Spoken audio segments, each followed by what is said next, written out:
Hello, creeps. Yes, this is Private Z opening the doors of the Mystery Playhouse again. You know, there are many types of crime and detective story, but one of the favorites concerns the perfect crime motive.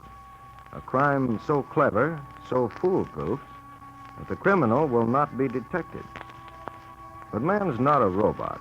He's a delicately balanced mechanism whose emotions sometimes betray him. Such is Stanley Morgan, whom you meet tonight in the story Not Quite Perfect.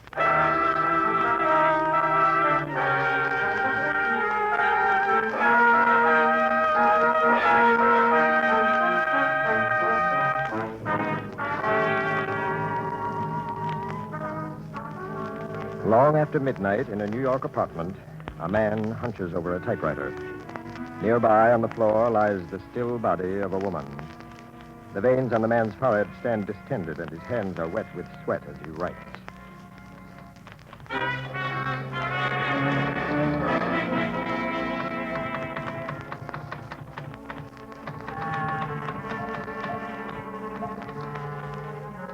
I, Stanley Morgan, make this confession of my own free will. All my life I've been a coward and a failure. The only thing I ever succeeded at was murder. I'd once thought of myself as a potential playwright. And yet this story here is the first and last I'll ever write. And this wouldn't have been written if I had not met Esther. Lovely, desirable, exciting woman. She was everything a man could want in a woman. And she was practical and materialistic, too. Oh, Stanley, you're so amusing. Charging around like a white knight, begging me to marry you and share your poverty. Don't laugh at me, Esther. I'm not a complete fool. I know we got to have money to be happy, a lot of money. But even if we had money, Stanley, you'd need a divorce first. And your wife will never give you one. Well, anyway, promise me you won't marry Bob Randall. Not this year, darling.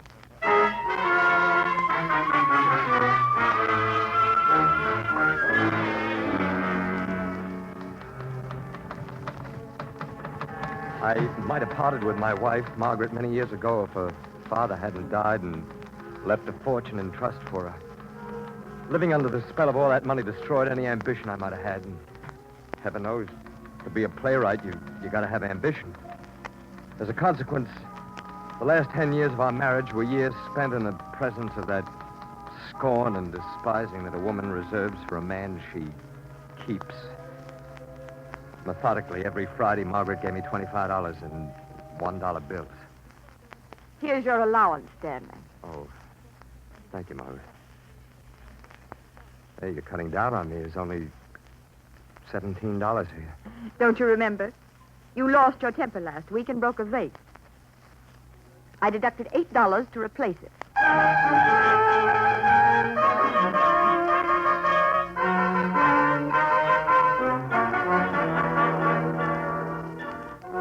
Then, one day I was sitting in a bar. I fell into conversation with a bartender, and suddenly I realized that I was going to murder my wife.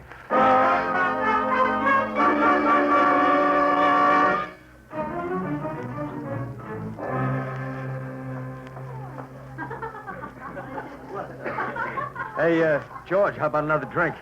You sure pack away the rye, Mr. Morgan. Maybe I should just leave the bottle here. Nah, rye expands the soul, George.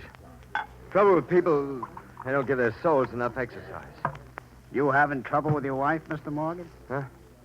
What makes you say that? No, don't get sore. I'm not poking my nose in your business. Only when a guy about 40 years old starts talking about how rye gives gymnastics for the soul, well, I know he's having wife trouble. Now, take that guy over there. He ain't been home for 2 days. He's a funny one. Got involved in a trick holdup the other day. Well, right, you can't stop there. You got my curiosity up. Screwy thing. That guy and his wife was walking home the other night. Dark, understand? Well, some bozo jumps out of the bush. Give me your money or your life. This guy throws up his hands. But there must have been something about the woman the burglar didn't like. So he hauls off and gives the dame a black eye. Funny, she must have been holding out. I got a better theory. Oh, theory goes with her. Forgive? It was dark, see? And the way I figure, this guy took advantage of the situation to slug his wife and blame it on the burglar. Gee, ain't I just a natural born enemy of marriage?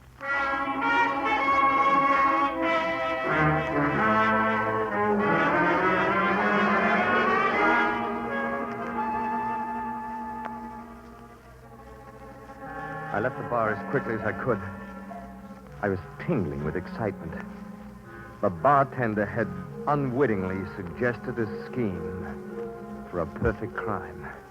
And as a playwright, well, a potential playwright, the plan appealed to my imagination. I went to the subway and I caught a train for the Bowery. And there in a little side street saloon, I met a man. A man who was going to help me kill my wife.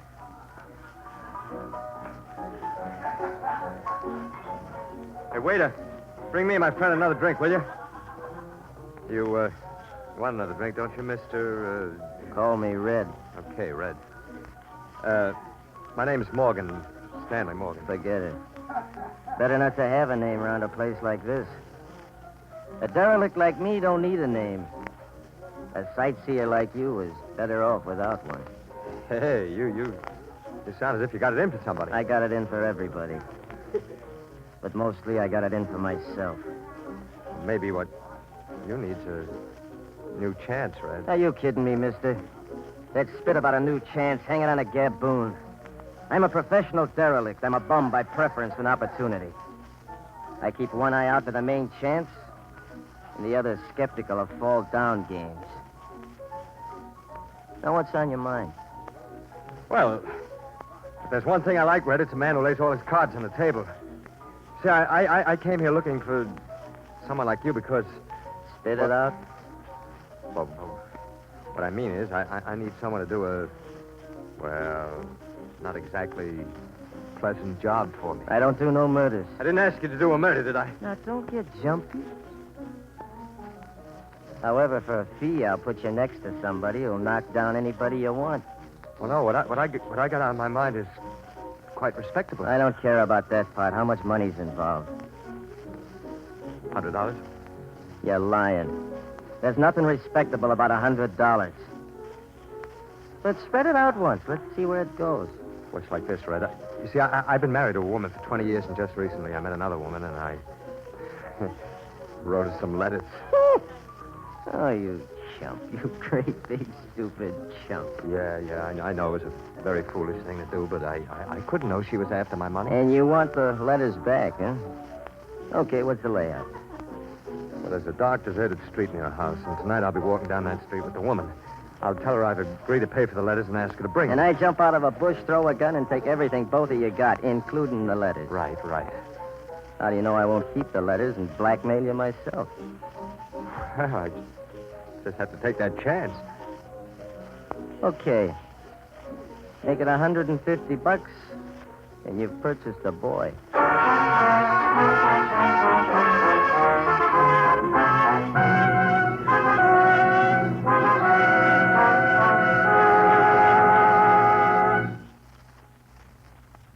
When I left Red, I realized how far the idea of murder had progressed with me.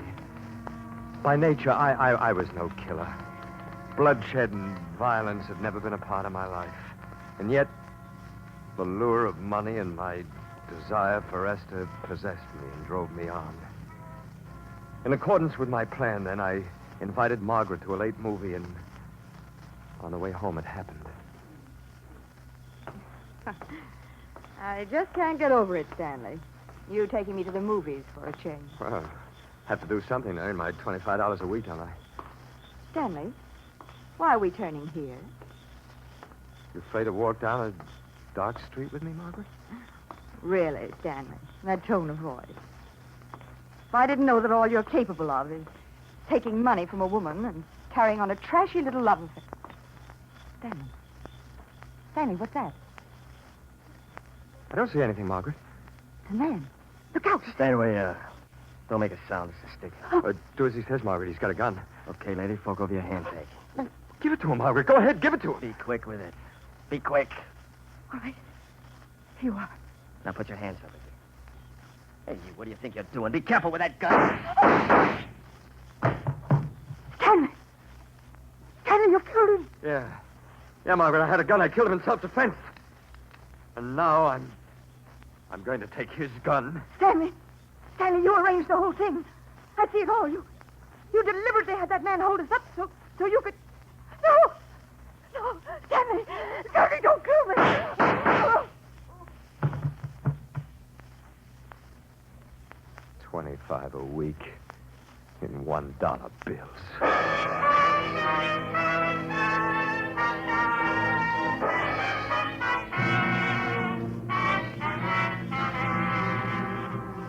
Hello? Hello, police department. Please send somebody to Hudson Avenue near Pine. There's been a holdup. A thug has shot my wife.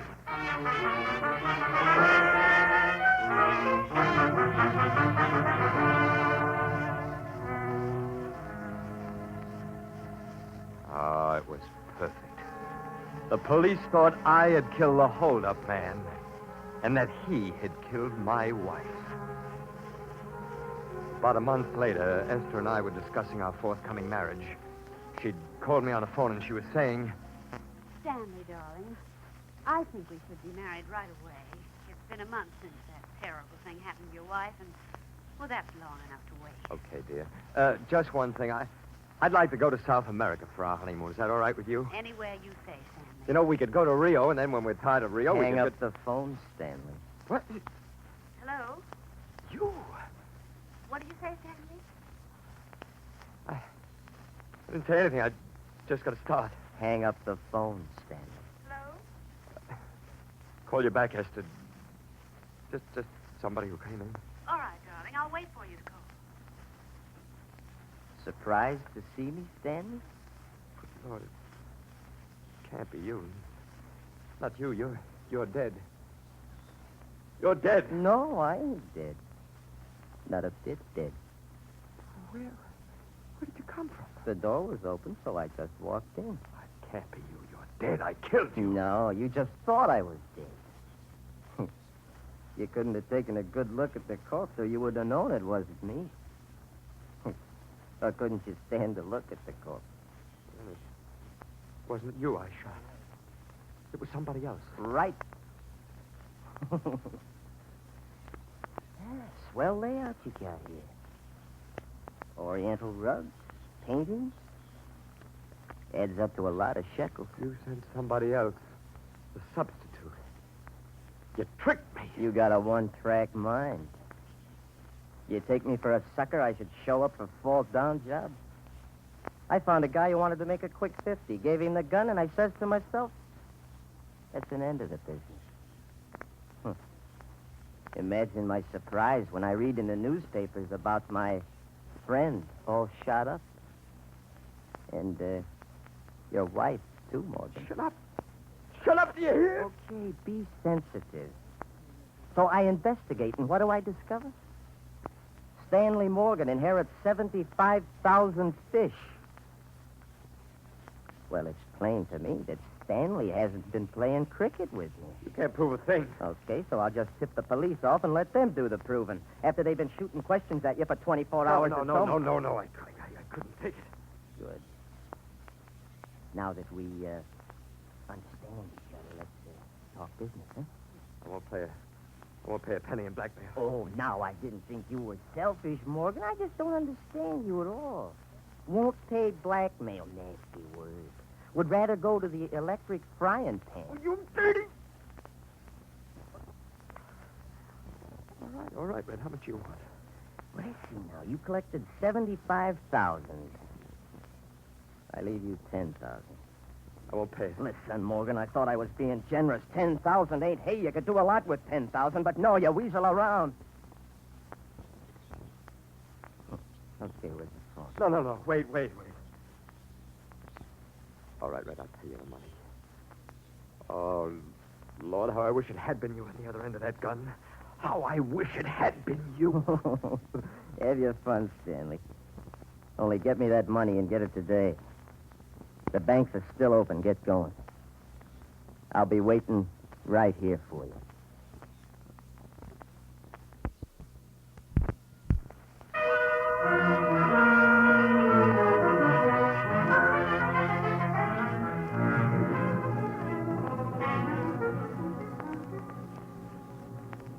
the bank to get the money for Red, I learned the fundamental truth about myself. I am hopelessly and irrevocably a coward. It's one thing to write about murder, to conceive a plan of murder, but you got to be tough-minded to carry it off. And I wasn't tough. I was just a frustrated writer. And all the way back to the house, I thought only of Esther and how I was going to tell her our marriage was off, so I was pretty surprised when I came in the house to find... Esther! What are you doing here? I was worried about you, dear. You broke off so abruptly on the telephone. Well, I couldn't help it. How long you been here? She came right after you left, all in a dither. Ah, I wish I had a female crazy about me. Esther, I wish you wouldn't come in unexpectedly this way. Oh, Stanley, I'm awfully sorry. There's really no need for you to be nervous anymore. Yeah, relax. I told a girlfriend all about it. You told... What did you tell her? About Margaret? About the money? I sort of wised her up. Don't like to see a charming woman like that marry a guy she doesn't know all about. I'm sentimental about charming women. I should have killed you a little while ago, Red. Stanley, you should be in the comics. Well, now you know everything, Esther. I killed my wife, and this fella's blackmailing me for it. I killed her for her money so that you and I could be together. Stanley. No, don't say it. You don't have to say anything. I fumbled the whole thing, and I almost got away with it. If it hadn't been for Red, I... Yeah, me. Smart little me. Here's your money. Take it and get out. No. Just hold it in your hand for a minute. I want to see how a guy's face looks when he's giving $65,000 away. I'll take that. Hey, what's the idea, sweetheart? Hand that dough No back. good, Red. You're not getting it. Now, look, We're you... not going to be bled the rest of our lives, Red. The way to stop blackmail is before it starts. Esther, give him the money. He'll go to the police. No, he won't. Because I'm going to the police first. Why, You wouldn't. Well, Red, don't tell me that you're speechless for once. You're bluffing. Oh, am I? Well, then watch. what are you doing, Esther? Hello, operator. Give me the police department. Morgan, stop that screwy dame or it's your neck. No, it's your neck, Red.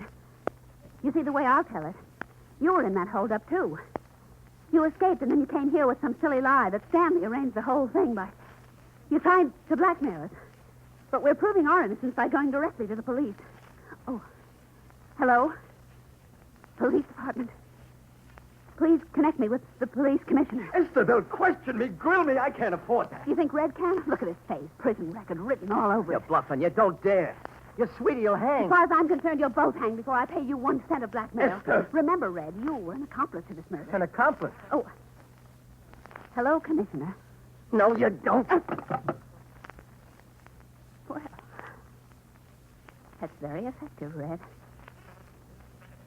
Now all you have to do is follow me around for the rest of your life, breaking the connection every time I call the police commissioner. No. Look here. We can make a deal. No, thanks. Just give me 10,000. Oh, are you... 5,000. 500. It'll buy you a nice, long railroad trip. Give him the money, Stanley. Now, look. Take it and get out, Red. Okay, hand it over.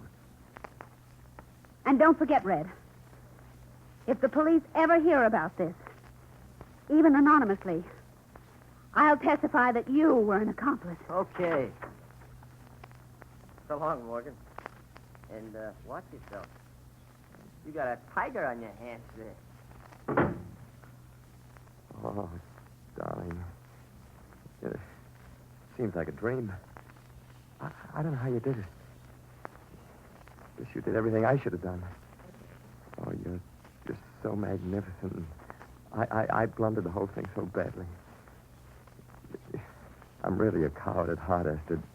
Seems I have the kind of temperament that can only conceive a murder, but when it comes to carrying it out, well,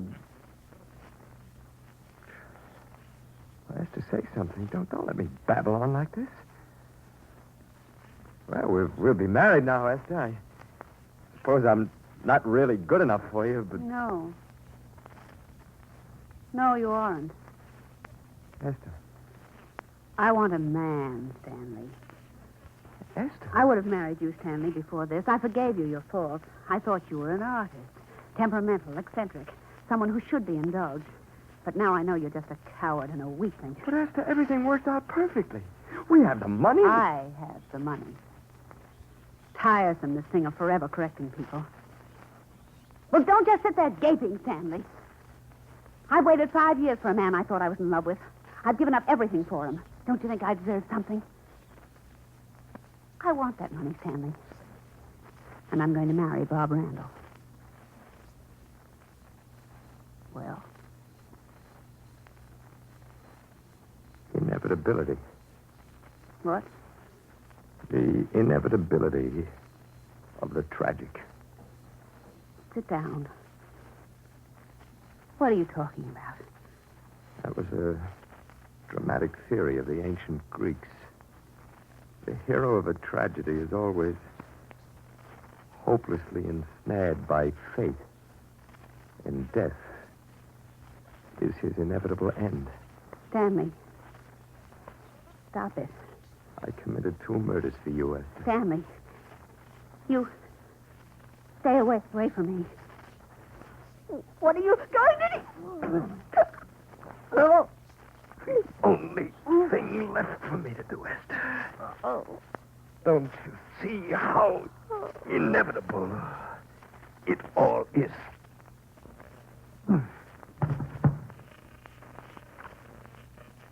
Oh, Lord. What a rotten play. Wouldn't last 2 weeks on Broadway.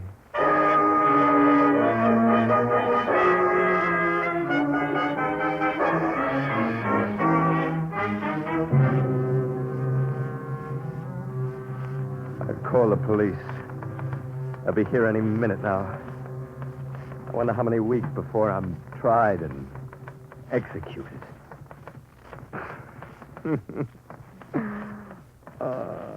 How ironic. The only way I could ever write anything honest and sincere and true to life was by playing the leading character.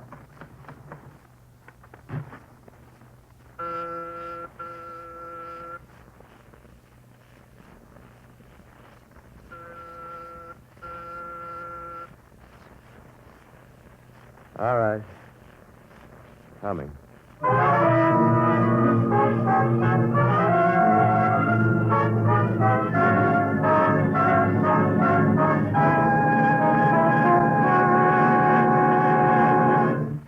It's past closing time in the Mystery Playhouse, so good night.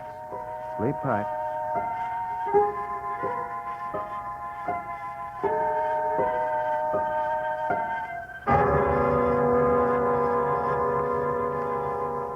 This is the Armed Forces Radio Service.